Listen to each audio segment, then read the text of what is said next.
এইমাত্র প্রজ্ঞাপন জারি। কর্মচারীদের মূল বেসিক সর্বনিম্ন 22,000 টাকা ও রিপোর্ট সংশোধন করে পূর্ণাঙ্গ তালিকা ঘোষণা।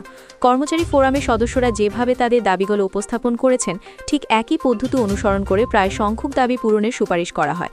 তারিক রহমান বলেন, কর্মচারী ফোরামের একাধিক সদস্য মূল বেসিক সর্বনিম্ন 35,000 টাকা পর্যন্ত বৃদ্ধির দাবি জানিয়েছিলেন, কিন্তু কোনোভাবেই এই দাবি বাস্তবায়ন করার যুক্তিসম্মত সিদ্ধান্ত নয়। এখন বাজেট সংকটময় পরিস্থিতি এবং সারা বিশ্বে যুদ্ধ পরিস্থিতির কারণে দেশের অর্থনৈতিক অবস্থা দুর্বল হয়ে পড়ছে। এমতো অবস্থায় যদি গ্যাজেট প্রকাশ করা হয়, তাহলে সরকারি চাকরিজীবীদের মাঝে তৈরি হবে ব্যাপক সমস্যা, যা পরবর্তী প্রকট আকারে ধারণ করবে। তাই প্রধানমন্ত্রী তারিক রহমানের সিদ্ধান্ত মোতাবেক মূল বেসিক 22,000 টাকা নির্ধারণের ঘোষণা আসে।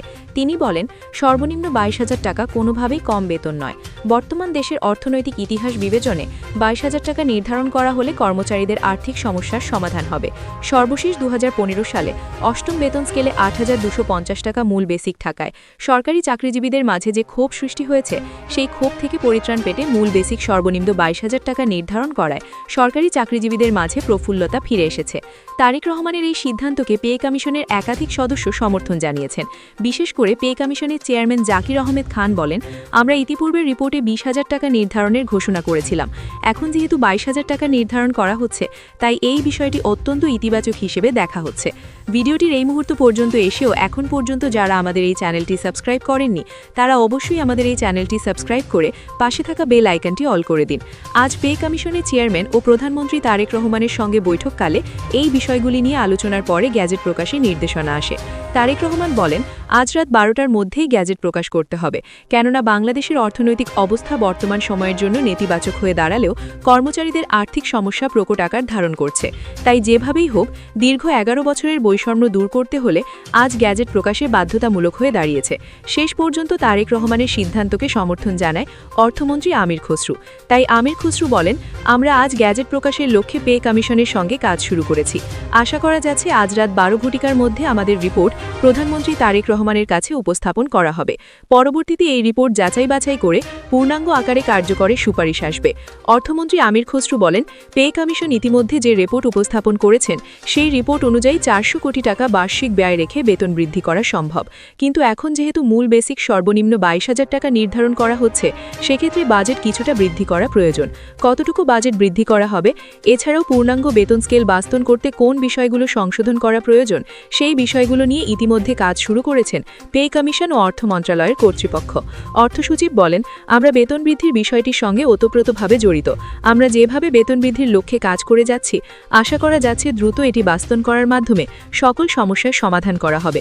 ভিডিওটির এই মুহূর্ত পর্যন্ত এসেও এখন পর্যন্ত যারা আমাদের এই চ্যানেলটি সাবস্ক্রাইব করেননি, তারা অবশ্যই আমাদের এই চ্যানেলটি সাবস্ক্রাইব করে পাশে থাকা বেল আইকনটি অল করে দিন।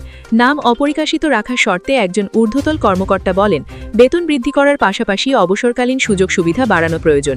এখন সরকারি চাকরিজীবীরা মূল বেসিকের 45% হারে অবসরকালীন সুযোগ সুবিধা পেয়ে থাকেন, যা গঠন করা হয়েছিল সর্বশেষ 2015 সালের বেতন স্কেলে। এটি এখন পর্যন্ত চলমান থাকায় যারা 7 থেকে 20তম গ্রেডের কর্মচারী আছেন, তাদের অবসরকালীন অর্থনৈতিক অবস্থা দুর্বল হয়ে পড়ছে। তাই তাদের দিক বিবেচনা নিয়ে অবসরকালীন সুযোগ সুবিধা 80% হারে বৃদ্ধি সুপারিশ উঠে আসে। তবে এই বিষয়টি নিয়ে ইতিমধ্যে বিভিন্ন অর্থনীতিবিদ দ্বিমত পোষণ করেছেন। তাদের ভাষ্যমতে আপাতত বাজেট বিবেচনা নিয়ে শুধুমাত্র মূল বেসিক 22,000 টাকা বৃদ্ধি করার মাধ্যমে তাদের আর্থিক সমস্যাগুলোর একাংশ পূরণ করা প্রয়োজন। তবে এর মাঝে যদি অবসরকালীন সুযোগ সুবিধা বৃদ্ধি করা হয়, তাহলে সমস্যার কিছুটা প্রকট আকার ধারণ করতে পারে। বিশেষ করে যারা নিম্ন গ্রেডের কর্মচারী আছেন, তাদের অর্থনৈতিক দিকগুলো বিবেচনায় নিতে হলে অবশ্যই অবসরকালীন সুযোগ সুবিধা বৃদ্ধি করা প্রয়োজন। কিন্তু এখন যদি এটা বাস্তবায়ন করা হয়, তাহলে দেশের অর্থনৈতিক অবস্থা কিছুটা দুর্বোধ হতে পারে। এতে করে যারা সাধারণ জনগণ আছেন, তাদের মাঝে ট্যাক্স বহুগুণ বৃদ্ধি পাবে। তাই সরকারি চাকরিজীবীদের মাঝে দীর্ঘদিনের সকল সমস্যা সমাধান করে দ্রুত বেতন বৃদ্ধির চূড়ান্ত সুপারিশের দিক নির্দেশনাগুলো নিয়ে আলোচনা করেন অর্থনীতিবিদরা। তবে পে কমিশনের চেয়ারম্যান জাকির আহমেদ খান ও প্রধানমন্ত্রী তারেক রহমান বলেন, সকল কিছু সামঞ্জস্যপূর্ণ করে গড়ে তুলতে হলে অবশ্যই অবসরকালের সুযোগ সুবিধা বেতন বৃদ্ধির সঙ্গে সঙ্গে 80 থেকে 85% বৃদ্ধির সুপারিশকে সমর্থন করা প্রয়োজন। তাই সর্বশেষ সিদ্ধান্ত মোতাবেক মূল বেসিক বৃদ্ধির সঙ্গে সঙ্গে অবসরকালের সুযোগ সুবিধা বৃদ্ধির সুপারিশ করা হয়। তো আজকের এই ভিডিওটি এ পর্যন্ত। আশা করি ভিডিওটিতে অনেকে উপকার পেয়েছেন।